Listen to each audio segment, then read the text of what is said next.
नमस्कार, भारत लाइव देख रहे हैं आप। राजद नेता की कल रात जोरदार हंगामे के बाद तेजस्वी यादव की किरकिरी हो रही है। तेजस्वी यादव ने 2 दिन पहले ही कहा था कि प्रशासन और जितने भी महकमा है उसमें काम कोताही बर्दाश्त नहीं होगी। और तेजस्वी यादव ने इस बात पर भी जिक्र किया था कि बिहार में सुशासन की राज है। नीतीश कुमार ने जनता राज बताया था। नीतीश कुमार ने जिस राज्य को जंगल राज बताया उसको अब जनता राज बता रहे हैं। तो ऐसे में राजद नेता के कल जो कृत्य हुए राजद नेता के द्वारा और जो घटनाक्रम हुआ उस पर कांग्रेस काफी नाराज है। दरअसल कांग्रेस विधायक दल के नेता अजीत शर्मा का बयान सामने आ चुका है। अजीत शर्मा ने कांग्रेस की तरफ से ये बयान दिया है और कहा है कि अगर बिहार में ऐसी घटनाक्रम हो रही है और नीतीश कुमार के शासनकाल में तो ये वाकई में निंदनीय है। कांग्रेस ने स्पष्ट किया है कि जो लोग ऐसा कर रहे हैं उस पर सख्त से सख्त कार्रवाई होनी चाहिए।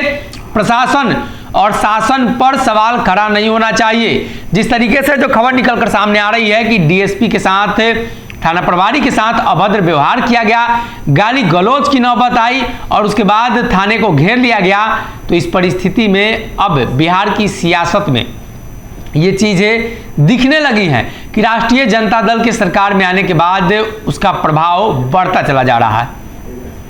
अब इस परिस्थिति में कांग्रेस ने आखिरी अल्टीमेटम दिया है उन तमाम लोगों को और कहा है कि नीतीश के सुशासन में कोई बच नहीं सकता है। हालांकि ये घटनाक्रम कब हुआ इसके बारे में उन्हें जानकारी नहीं है, लेकिन जब सुबह उन्होंने अखबार देखा तो उन्हें पता चला। कल देर रात पटना की सड़कों पर भारी हंगामा हुआ। पीर बहोर थाना रण क्षेत्र में तब्दील हो गया था। सैकड़ों हजारों की संख्या में लोग जुट गए थे। अब कांग्रेस की तरफ से इस पर टिप्पणी की गई है। अजीत शर्मा ने कहा है कि ये वाकई निंदनीय है। सरकार को बदनाम करने की साजिश है। सरकार को बदनाम की जा रही है जो कतई बर्दाश्त नहीं किया जाएगा।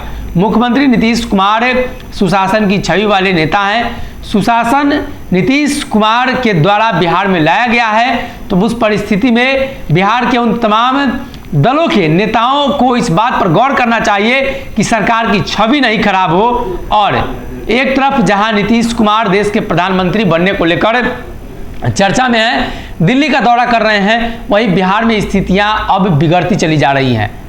अमित शाह के दौरे को लेकर भी लगातार तैयारियां शुरू है। भारतीय जनता पार्टी ने नीतीश के इस शासनकाल को जंगल राज पार्ट 3 बताया है। 2 बार नीतीश कुमार राजद के साथ सरकार में थे। माफ कीजिएगा, 2014 में 15 में राजद के साथ नीतीश कुमार सरकार में थे और उस समय भी जंगल राज पार्ट 2 बताया गया और अब इस कार्यकाल को जंगल राज पार्ट 3 बताया जा रहा है, जिससे काफी नाराजगी भी है और रोष भी प्रकट किया है कांग्रेस के विधायक दल के नेता अजीत शर्मा ने। तो देखना यह होगा कि राष्ट्रीय जनता दल क्या जवाब देती है, तेजस्वी यादव क्या जवाब देते हैं। लगातार तेजस्वी यादव अपने नेताओं को नसीहत देते नजर आ रहे हैं, लेकिन उनके नेता ही तेजस्वी और लालू की नसीहत को नहीं मानते हैं। लगातार उनके खिलाफ कंप्लेंट दर्ज की जा रही है। एक तरफ खनन माफियाओं के द्वारा खनन विभाग के कार्यालय में घुसकर, वहीं दूसरी तरफ पुलिस को दौड़ा दौड़ा कर पीटा गया, वहीं तीसरी तरफ पीर बहोर थाना का मामला। बात की जाए तो सिवान में भी कुछ मामले घटे हैं सांप्रदायिकता को लेकर। अब नीतीश की प्रशासन सवालिया घेरे में है और खास तौर पर राष्ट्रीय जनता दल के साथ नीतीश के जो सरकार बनी है, तो भारतीय जनता पार्टी ने इसे जंगल राज पार्ट 3 बताया है। तो देखना यह होगा कि अब तेजस्वी यादव अपने पूर्व एमएलसी के इस कृत्य पर क्या कुछ बयान देते हैं, क्या प्रतिक्रिया निकलकर सामने आती है। अगर ये वीडियो पसंद आई और वह बिहार के राजनीति और बिहारियत से सरोकार रखेनी तो सब्सक्राइब बटन दबा के चैनल के सब्सक्राइब कर ली। ओजे एगो घंटी बा, ओकरा बटन दबा देला से कुल सटीक और मारक खबर रुआ मुफ्त में मिल जाई। अगर रुआ पत्रकारिता के हमनी के नया प्रयोग में सहयोग कर चाहतानी तो ज्वाइन बटन दबा दी। पेटीएम नंबर नोट कर ली 9386816700। धन्यवाद।